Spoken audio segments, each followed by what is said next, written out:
Assalamualaikum warahmatullahi wabarakatuh.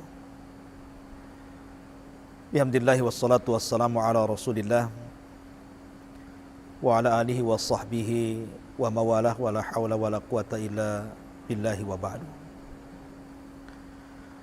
Alhamdulillah, pada malam hari ini Allah subhanahu wa ta'ala masih berikan nikmat kepada kita. Kita berada di Masjid Pesantren Tahfidz Al-Quran Jabal Uhud di Tiban, Batam.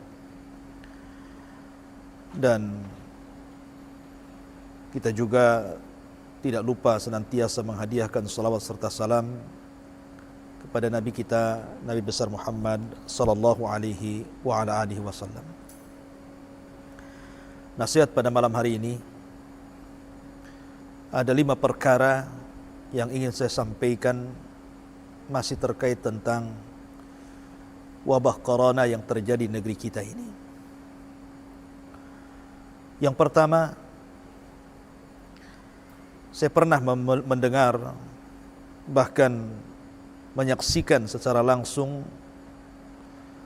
ada orang yang mengatakan tentang corona, syukran corona, terima kasih wahai corona. Kenapa kemudian orang ini mengatakan syukran corona, terima kasih wahai corona? Karena dengan adanya corona, banyak tempat-tempat maksiat ditutup. Dengan adanya corona, tidak ada lagi orang-orang yang berkhalwat, perempuan dan laki-laki yang tanpa mahram.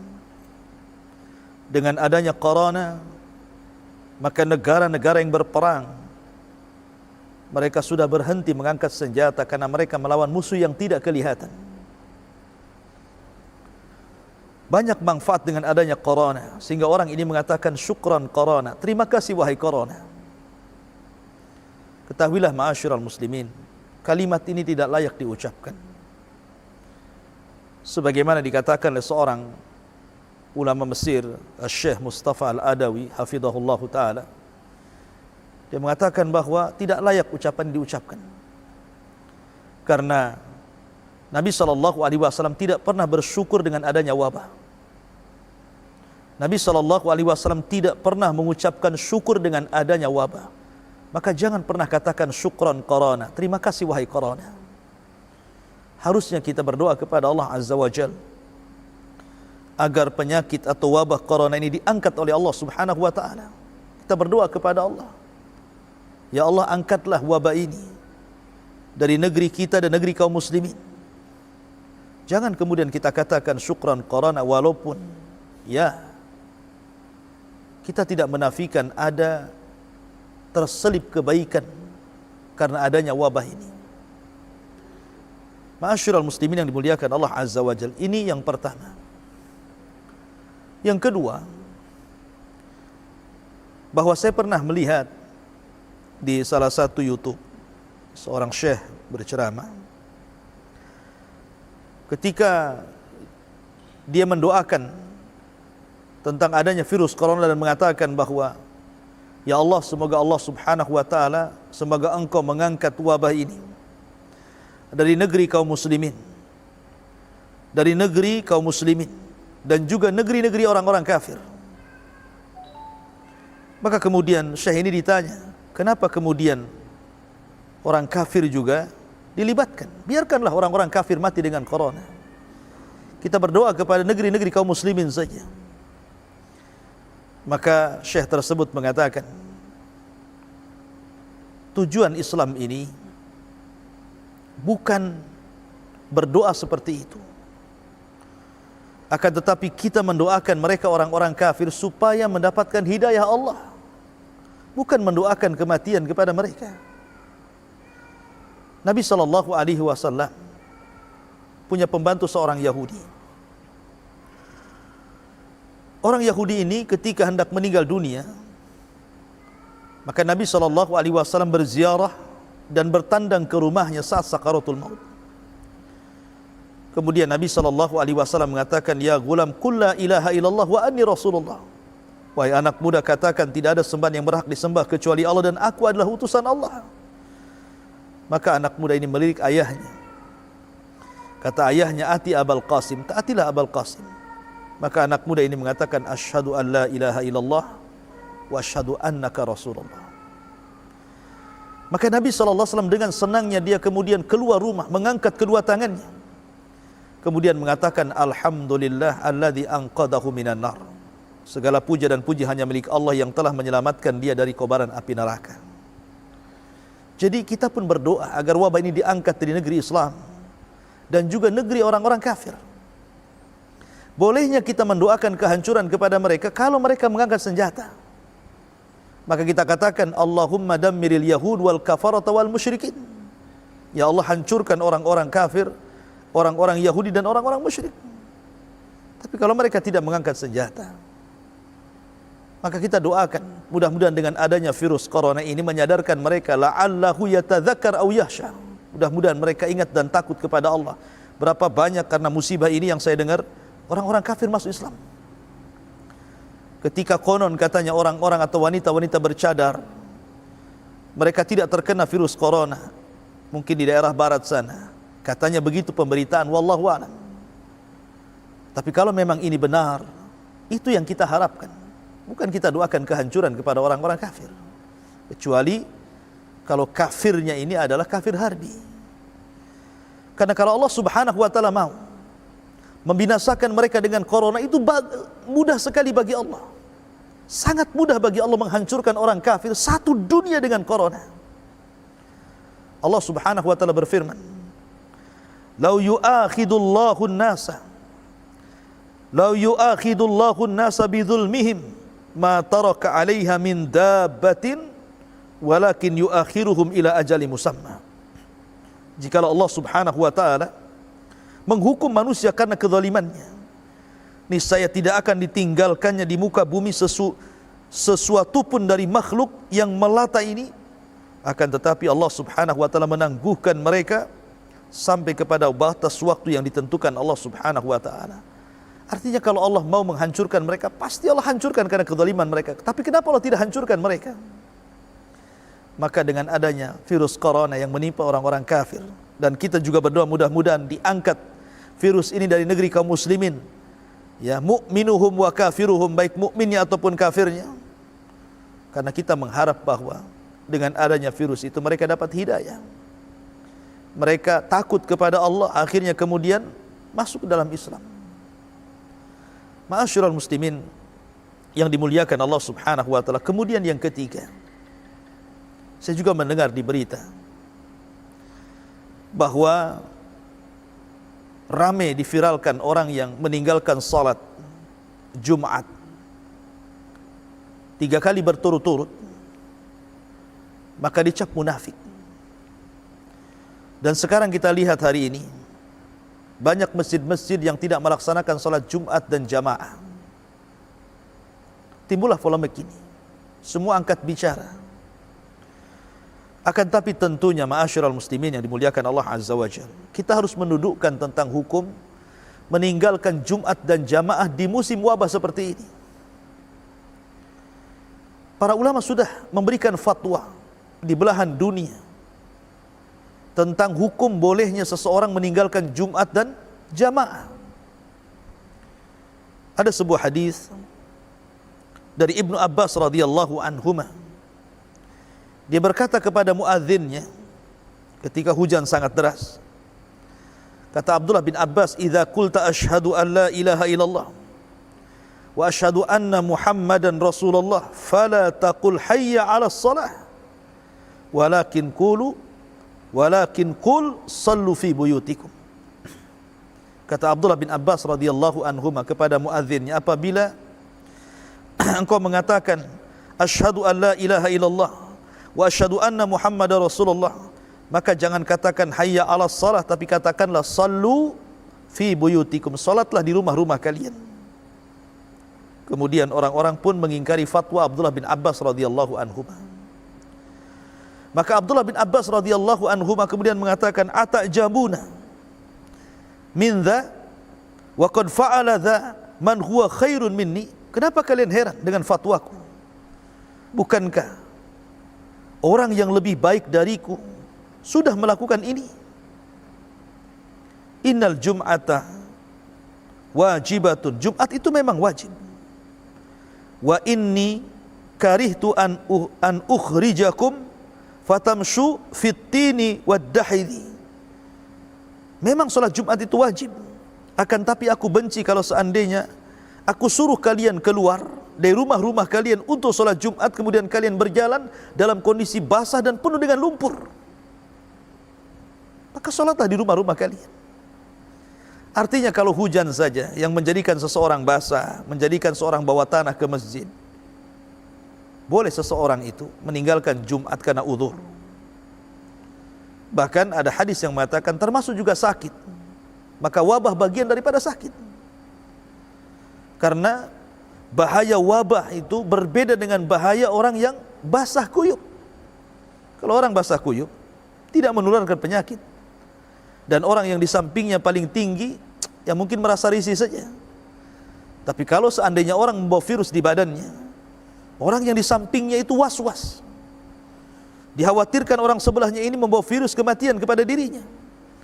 Makanya para ulama mengatakan, atas dasar kaidah la dharara wa la dirar, tidak boleh mencelakakan diri sendiri dan orang lain, maka tidak mengapa seseorang meninggalkan Jumat dan jamaah, apalagi ada fatwa dari Majelis Ulama Indonesia, kemudian juga pemerintah juga menganjurkan seperti itu. Maka ini sebuah pengecualian dan kekhususan, dan hadis tadi umum dikhususkan dengan perkara ini. Ya, kalau memang tidak ada halangan, tidak ada wabah, tidak ada penyakit, tidak ada hujan, kemudian Anda meninggalkan Jumat berturut-turut 3 kali, ya jelas Anda munafik berdasarkan hadis Nabi SAW. Wallahu a'lam. Ya. Kemudian persoalan yang ketiga, keempat, saya juga mendengar di berita ada beberapa jenazah orang yang terkena COVID-19 ini ditolak. Tidak boleh dikubur di sini, tidak boleh dikubur di sana. Bahkan terjadi demonstrasi warga menolak tidak boleh ada jenazah yang dikubur di daerahnya. Pandangan Islam ini bagaimana sebenarnya? Kenapa kemudian orang menolak jenazah? Apa salah jenazah itu? Kenapa ditolak? Ma'asyiral muslimin, para pendengar, para pemirsa Jabal Uhud yang dimuliakan Allah Azza wa Jalla, ingat bahwa kewajiban kepada orang mati itu ada 4 perkara. Pertama, memandikan. Kedua, menyolatkan. Ketiga, menguburkan. Keempat, mendoakan. Ya. Maka kalau seandainya seseorang tidak bisa memandikan karena tidak bisa bersentuhan, mungkin ya fattaqullaha mastata'tum lah ya, bertakwalah semampu kita. Tapi menyolatkan, kita bisa menyolatkan dengan jarak yang jauh. Kalau umpamanya, saya bukan dokter, artinya kalau seandainya ada fatwa dari dokter, karena bagaimanapun fas'alu ahla dzikri in kuntum la ta'lamun. Pakarnya yang paham tentang jarak antara orang yang terkena virus dengan orang yang tidak terkena virus supaya tidak menular, berapa kira-kira? Tanyakan kepada mereka. Mereka yang tahu, mereka yang ahli. Kalau kata mereka jaraknya umpamanya 5 meter, ya sudah, kita taruh jenazahnya 5 meter, kemudian kita sholat di sini. Apa masalahnya? Ya kan? Kemudian yang kedua, menguburkan. Sekarang jenazah itu, kalau saya lihat bagaimana jenazah itu dikuburkan, jenazah itu sudah dikafani, kemudian dibungkus plastik lagi, bahkan sebagiannya ditaruh peti lagi. Tentu kalau seandainya jenazah itu dimasukkan ke liang lahat kemudian dikuburkan, tentu kita tahu plastik yang membungkus dia itu berapa hari, berapa bulan, berapa tahun hancur. Dan apakah kemudian virus itu akan terus ada dalam tanah itu? Ya.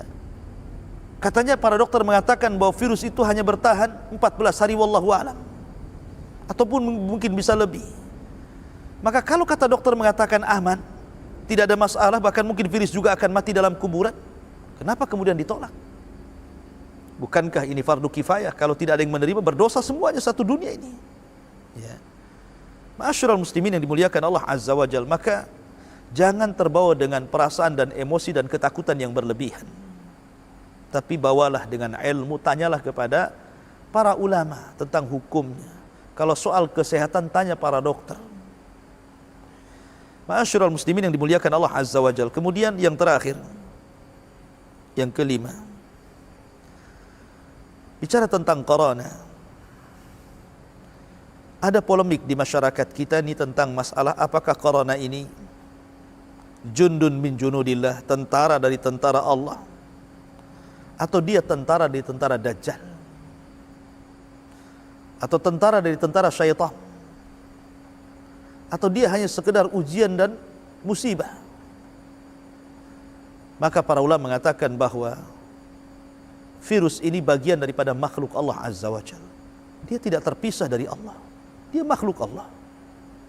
Dia bukan tercipta dengan sendirinya. Ada pencipta virus itu. Oke lah umpamanya prediksi manusia mengatakan bahwa virus itu diciptakan oleh Illuminati, itu apa namanya, Freemasonry atau yang lainnya. Lah, yang menciptakan mereka juga siapa?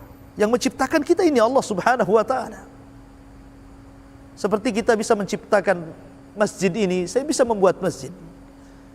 Tapi rangkaian masjid ini kan ada pasir. Siapa yang menciptakan pasir? Kemudian ada semen. Dari semen ini ada bahan-bahannya. Siapa yang menciptakan bahan-bahan itu? Kusen. Mungkin kita bisa buat kusen. Lalu siapa yang menciptakan kayunya? Pasti nanti kembalinya kepada Allah Subhanahu wa taala. Termasuk juga virus. Kembali kepada Allah Subhanahu wa taala.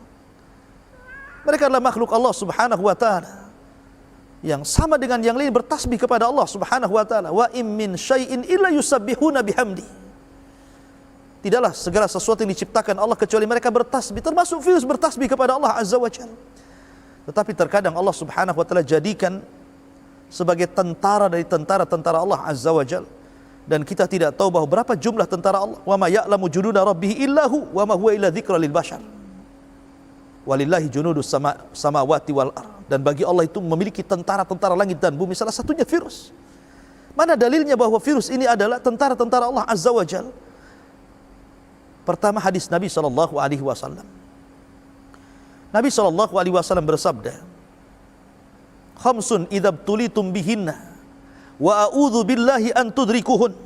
5 perkara kalau menimpa kalian, aku berlindung kepada Allah Azza wa Jalla. Yang pertama, kata Rasul, lam tadharil fahishatu fi qaumin qad hatta tu'linu biha illa fasha fihim ta'un wal auja allati lam takun madat fi aslafihim alladhina madaw. Ketika Nabi SAW mengatakan apabila sudah menyebar fahisyah, sebuah kekejian, perzinahan, homoseksual dan yang sejenisnya, dan mereka umumkan terang-terangan mereka melakukannya, maka Allah akan kirim tentaranya berupa ta'un dan penyakit-penyakit yang belum terjadi di zaman Nabi SAW. Kemudian juga hadis yang kedua, Nabi SAW mengatakan bahwa ketika bercerita tentang masalah ta'un, dan ta'un itu sebuah wabah yang mungkin sifat-sifatnya mirip dengan corona, Nabi mengatakan bahwa ta'un itu arsalallahu adzaban liman yasha. Terkadang Allah menghantarkan wabah itu sebagai azab bagi siapa yang dikehendakinya. Tetapi waja'ala halil mu'minina rahmatan. Tapi Allah jadikan bagi orang-orang yang beriman sebagai rahmat. Ya. Maka kita katakan bahwa virus ini tentara di tentara Allah Subhanahu wa taala. Tentara di tentara Allah Azza wa Jalla yang menjadikan azab bagi orang-orang yang Allah kehendaki untuk dijadikan sebagai siksa, atau mungkin sebagai ujian, atau mungkin sebagai peringatan, atau mungkin bisa mengangkat derajat. Bisa mengangkat derajat. Karena innallaha idza ahabba qauman ibtalahum. Apabila Allah mencintai sebuah kaum, Allah uji mereka. Bisa jadi sebuah ujian. Tapi virus itu sendirilah makhluk dari makhluk-makhluk Allah Subhanahu wa taala. Inilah 5 perkara yang bisa saya sampaikan, mudah-mudahan ada manfaatnya. Subhanakallah bihamdika asyhadu an la ilaha illa anta astaghfiruka wa atubu ilaik. Allah Ta'ala alam. Assalamualaikum warahmatullahi wabarakatuh.